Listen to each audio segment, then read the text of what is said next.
Welcome to my channel. दोस्तों आज हम लोग पढ़ेंगे विभाज्यता का नियम। ठीक है, आप अच्छे से इसको लिख लीजिए। ठीक है, देखिए विभाज्यता का नियम यानी क्या। विभाज्यता का नियम उन विधियों को कहा जाता है जिनसे पता चलता है कि कोई संख्या किसी अन्य संख्या से पूरी तरह विभाजित हो सकती है या नहीं। कोई भी बड़ी संख्या दे दी गई है, अगर हमें यह पता चल जाए कि यह संख्या किससे कटेगी तो ये हमारे लिए बहुत ही आसान हो जाएगा। इसलिए हम पढ़ते हैं विभाज्यता का नियम। मतलब किसी भी संख्या का अनुमान लगा सकते हैं कि यह संख्या किससे कटेगी। ठीक है, यही हम आज पढ़ेंगे। तो देखिए पहला है 2 से विभक्त होने का नियम। कोई संख्या 2 से कैसे कटेगी। यदि किसी संख्या के इकाई अंक पे क्या हो 0, 2, 4, 6, 8, इन पाँचों में से कोई एक हो इकाई अंक पे तो वह संख्या 2 से कट जाएगी। इकाई यानी देखिए यहाँ पे 8 है ना, 8 इकाई अंक पे है।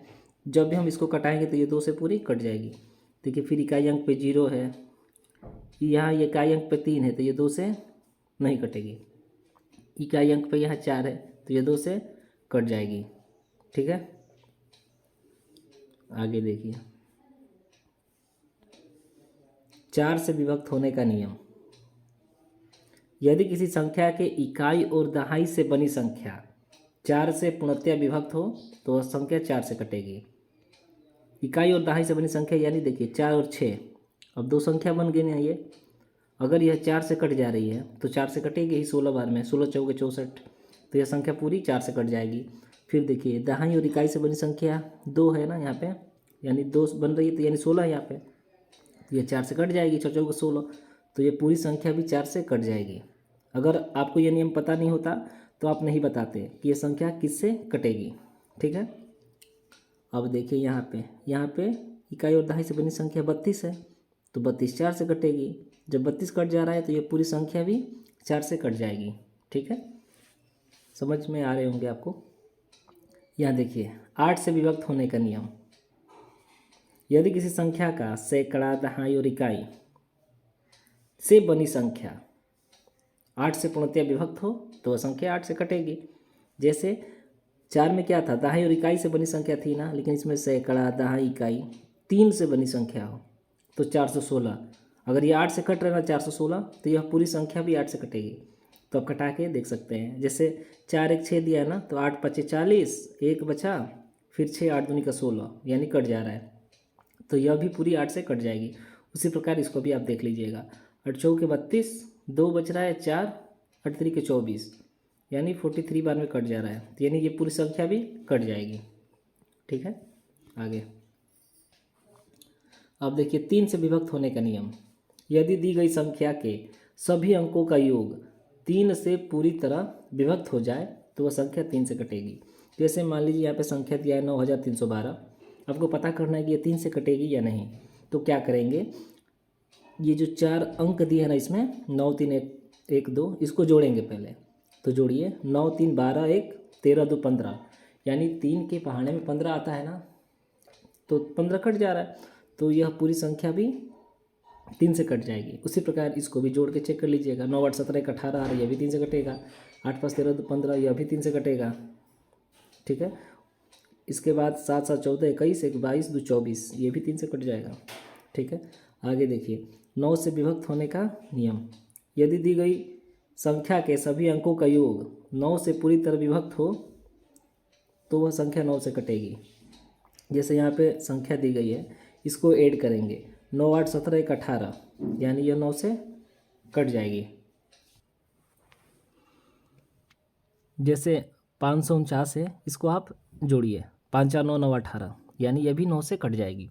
यानी जोड़ने पर जो 9 से कट जा रही है तो ये पूरी संख्या भी 9 से कट जाएगी। ठीक है, आगे देखिए 5 से विभक्त होने का नियम। यदि किसी संख्या के इकाई अंक पर 0 या 5 कोई एक हो तो वह संख्या 5 से पूर्णतया विभक्त होगी। जैसे इतनी बड़ी संख्या दी गई है ना, तो इकाई अंक पे क्या है 0 है तो यह संख्या 5 से कट जाएगी। यहाँ पर भी 5 है, मैंने बताया ना 0 या 5 दोनों में से कोई एक हो तो वह संख्या 5 से कट जाएगी। आप इसको चेक कर सकते हैं भाग करके। 25 से विभक्त का नियम। यदि किसी संख्या के दहाई और इकाई से बनी संख्या 25 से पूर्णतया विभक्त हो तो वह संख्या 25 से कटेगी। यानी यहाँ पे 2 अंक दहाई और इकाई से बनी संख्या यहाँ पे 75 है, तो यह 25 से कटती है ना, 25 या 75, तो यह पूरी संख्या भी 25 से कट जाएगी। यहाँ पर 50 है तो ये भी कट जाएगी, यहाँ पर भी 25 है, तो यह सारी संख्याएं क्या होगी, कट जाएगी। नेक्स्ट देखिए आप, 7 से विभक्त होने का नियम। जिस संख्या के इकाई अंक का दोगुना कर शेष संख्या में घटाने पर 0 या 7 का गुणज प्राप्त हो तो वह संख्या 7 से पूर्णतः विभक्त होगी।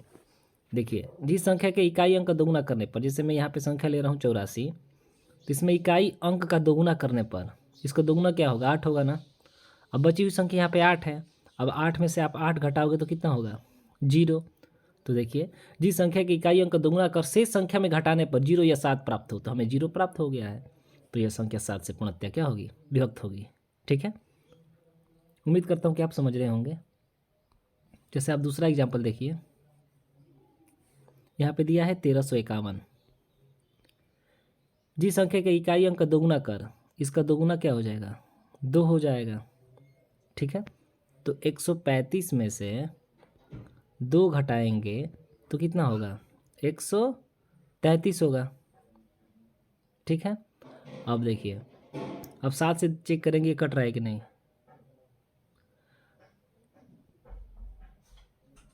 7 तिकम 7, 6 बच रहे, 7 नवा 63, यानी यह 7 से कट जा रही है। आगे देखिए, 11 से विभक्त होने का नियम। कोई दी गई संख्या 11 से तभी विभक्त होगी जबकि इकाई से बाईं ओर चलने पर सम स्थान का अंकों का योग तथा विषम स्थानों के अंकों का योग का अंतर 0 या 11 से पूर्णतः विभक्त हो। कहने का मतलब, जैसे मैं यहाँ पे संख्या ले लूँ 2 5 7 4, देखिए इकाई से बाईं ओर चलने पर सम स्थान और विषम स्थान, सम स्थान क्या होगा, देखिए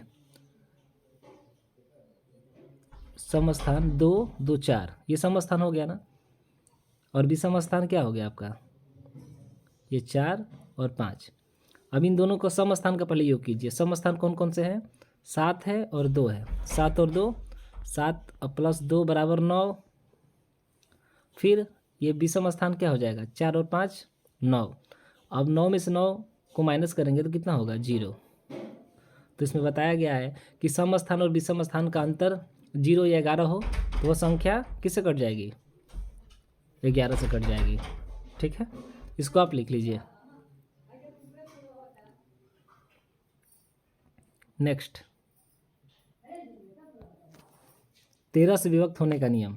यदि कोई संख्या 13 से भाज्य है तो उस संख्या के पहले अंक को 4 से गुणा कर के बची हुई संख्या में से घटा देंगे। यदि आई हुई संख्या 13 से भाज्य है तो मुख्य संख्या भी 13 से विभाजित होगी। ठीक है, जैसे देखिए यहाँ पे हम संख्या ले रहे हैं 5 5 6 4।